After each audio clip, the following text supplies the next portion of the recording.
Very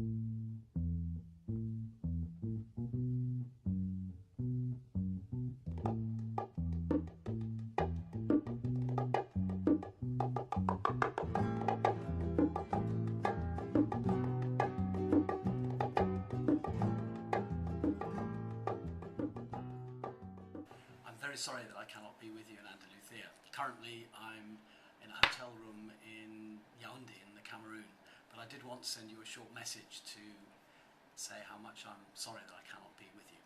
I think in talking about where geography is, perhaps 4 things in this very brief video that I'd like to share with you. One, I've always believed that geography has a unique place amongst disciplines in that it brings together everything we understand about being human with everything we understand about the physical world. Traditionally, one of the main themes in geography has been about that interaction between people and the physical environments in which they live. I tend to think that that has often got lost in contemporary geography. We tend to focus on, we're a soil scientist, or we're into some aspect of cultural representation, and that fundamental integration between the physical and the human, and we are physical as well in our human bodies, tends to be lost. So I hope that there's going to be some interaction there, because geographers have a key role to play in some of the most critical areas of concern in the world. Climate change, and that's, for example, at the heart of geography. Sustainability, all these things are critically important, and other disciplines are now just beginning to realise that. A second area that I think has always fascinated me about geography is what one might call the difference that place makes. Things are different in different parts of the world. Now, I don't know quite what the temperature in Andalusia is at the moment, but it's certainly very hot and humid here in Cameroon. So what is it that makes places different, and how does that have impact on our shared understandings?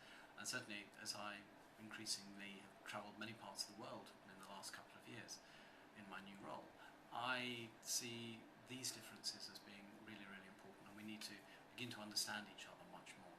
But differences can be at a local scale. So, what about living in this particular place? How does that change our experiences of the world? And that's also interesting in an increasingly joined up world where video communication, we can talk to anyone, anytime.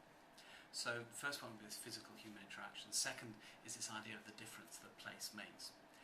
But I think in my own worked experience, I've always been fascinated too by other intellectual journeys, and we tend to have lost in much discourse the old Renaissance view that we can draw on different ideas from different parts of the world. And in my experience, certainly in the UK, there's tended to be an increasing concentration, and an individual academic makes their career in one particular area. I remember when I was a young academic, my head of department said, Tim, make yourself the expert in one particular field, and do that for all of your life. I've never done that. I've enjoyed moving from studying the wine industry to rural development in poor parts of the world today, to what we're now working on in terms of information and communication technologies, because you get those fascinating interactions. And that's tied in, I think, with aspects of interdisciplinarity. Geography has always been an inherently interdisciplinary subject in its own right, the physical and the human. But we can explore other adventures with other disciplines as well. So my third plea, I think, would be give yourselves opportunities to explore the richness and the diversity of intellectual inquiry, not just focusing on one particular area. And the fourth final thing I would say is I've always enjoyed the writings of and been stimulated by the thoughts behind critical theory. And many of you will know that I've been a great admirer over many years of the work of Jürgen Habermas, particularly actually his earlier works. And I think I take 2 fundamental things away from that I hope many of you would also share. Firstly, that there's an important interaction between theory and practice. That can be interpreted in lots of different ways, but in my life I've tried to make it that we do brilliant research, but at the same time make sure that we are embedded in the real world of which we're a part. Being an academic is an incredible privilege. We're part of society, set apart from society to understand it. And that gives us a real need to go beyond just mere what is there and understanding, explaining it, but also going much more into the normative, what should be. and it's important for academics to get out of their universities and engage in the real world, engage in actually making the world in which we're living a better place. And another aspect of Habermas's work that I've always been inspired by is this understanding that underneath all knowledge there are interests. Knowledge isn't something that's pure, science, there are underlying interests that make it the way it is.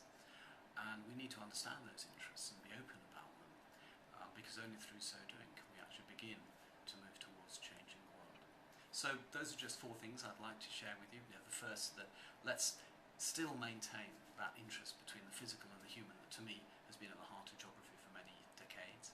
Secondly, geography is about the difference that place makes, and understanding that and helping people in different places to understand each other and create a better and more peaceful world. Thirdly, let's not just focus on the tiny areas, but let's regain some of that Renaissance excitement of bringing ideas from different places and in one person having a range of ideas and interests. That isn't easy, but some of us I think still need to do it. And finally, the importance of critical theory in geographical practice, both in terms of theory onto praxis, but also in the underlying interests that knowledge have. Once again, from a hot and humid Cameroon, I wish you well in Andalusia, and I'm only sorry I cannot be joining you. Have a great, great event. Thank you.